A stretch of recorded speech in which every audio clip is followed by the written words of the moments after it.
कभी यह जगह बच्चों के लिए बनाई गई थी, लेकिन यहाँ बच्चों को ही मार दिया गया। जो मरे वो गए नहीं, और जिन्होंने अनदेखा किया अब वही उनका शिकार बनने वाले हैं।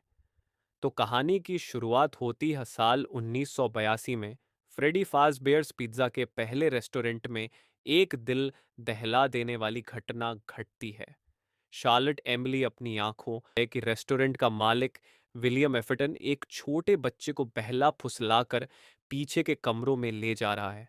चार्लोट आसपास मौजूद बड़ों से मदद मांगती है, लेकिन कोई भी उसकी बात नहीं सुनता। विलियम की बेटी वेनेसा भी चार्लोट को रोकने की कोशिश करती है, मगर शार्लेट बच्चे को बचाने के लिए उसके पीछे चली जाती है। शार्लेट बच्चे को विलियम के चंगुल से छुड़ा लेती है, लेकिन विलियम गुस्से में उस पर चाकू से हमला कर देता है।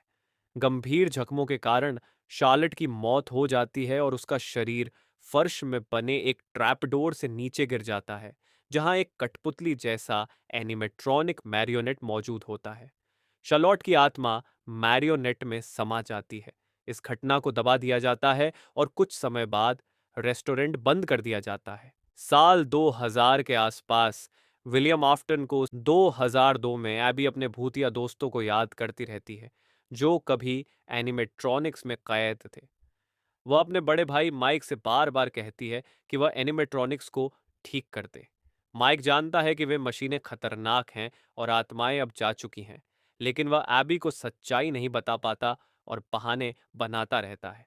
एबी खुद ही फ्रेंचाइज लोकेशन पहुंच जाती है।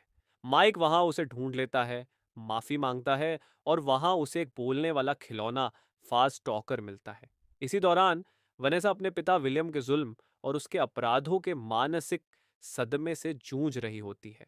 कुछ समय बाद तीन घोस्ट हंटर्स लीसा, एलेक्स और रॉब पुराने मूल रेस्टोरेंट की जांच करने आते हैं। उनके साथ गार्ड माइकल होता है। लीजा एक म्यूजिक बॉक्स को बंद कर देती है, जिससे मैरियोनेट जाग जाती है। मैरियोनेट लीजा पर कब्जा कर लेती है, टॉय एनिमेट्रॉनिक्स को कंट्रोल में लेती है और एलेक्स व रॉब को मार देती है। इसी दौरान एबी को फैज टॉकर पर टॉय चिका का मैसेज मिलता है, जिसे वह पहले वाली चिका की आत्मा समझती है। एबी पुराने रेस्टोरेंट पहुंचती है, जहां टॉय चिका उसकी मदद से स्कूल के साइंस फेयर के लिए एक रोबोट बनाती है। वनेसा को एबी की सुरक्षा की चिंता होती है, लेकिन माइक शार्लेट की हत्या और वनेसा के संबंध के बारे में जानने के बाद उस पर भरोसा नहीं करता। वनेसा खुद मूल रेस्टोरेंट जाती है और पता लगाती है कि मैरियोनेट तो जाग चुकी है, लेकिन वह पकड़ ली जाती है। यह भी सामने आता है कि एनिमेट्रॉनिक्स तब तक बाहर नहीं जा सकते जब तक सुरक्षा सिस्टम बंद न हो। स्कूल में एबी का साइंस प्रोजेक्ट उसके शिक्षक मिस्टर बर्ग तोड़ देता है। दुखी होकर एबी फिर से रेस्टोरेंट जाती है और अनजाने में टॉय चीका द्वारा दिया गया डिसार्म को डाल देती है। माइक शार्लेट के पिता हेनरी से मिलता है।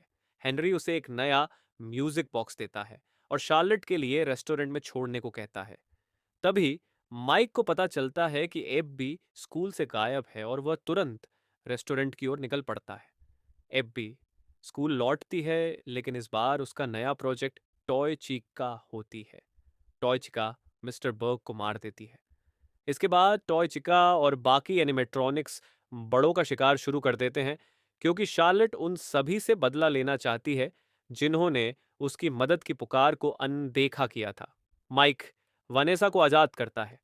वनेसा एनिमेट्रॉनिक्स का पीछा करती है, जबकि माइक पुराने रेस्टोरेंट में रहकर प्रोटोटाइप एनिमेट्रॉनिक्स से लड़ता है और वनेसा को उनकी लोकेशन बताता रहता है। सच्चाई सामने आती है कि मैरियोनेट टॉयचिका के अंदर छिपी थी और वह एबी पर कब्जा कर लेती है। हालात बिगड़ने पर माइक फ्रेंचाइज रेस्टोरेंट पहुंचकर एबी के दोस्तों की आत्माओं से मदद मांगता है। माइक और वनेसा एबी को लेकर माइक के घर जाते हैं। माइक म्यूजिक बॉक्स बजाकर मैरियोनेट को सुला देता है और एबी आजाद हो जाती है। तभी टॉय एनिमेट्रॉनिक्स उन्हें घेर लेते हैं।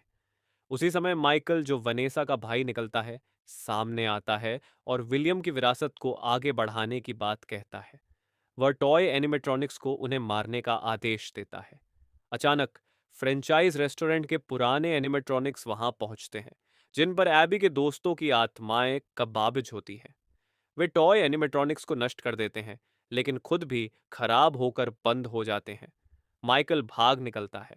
एबी के दोस्त परलोक चले जाते हैं और चेतावनी देते हैं कि अब वे उसे नहीं रोक पाएंगे। माइक और एबी घर छोड़ देते हैं। माइक वेनेसा से दूर रहने को कहता है और उस पर भरोसा नहीं करता।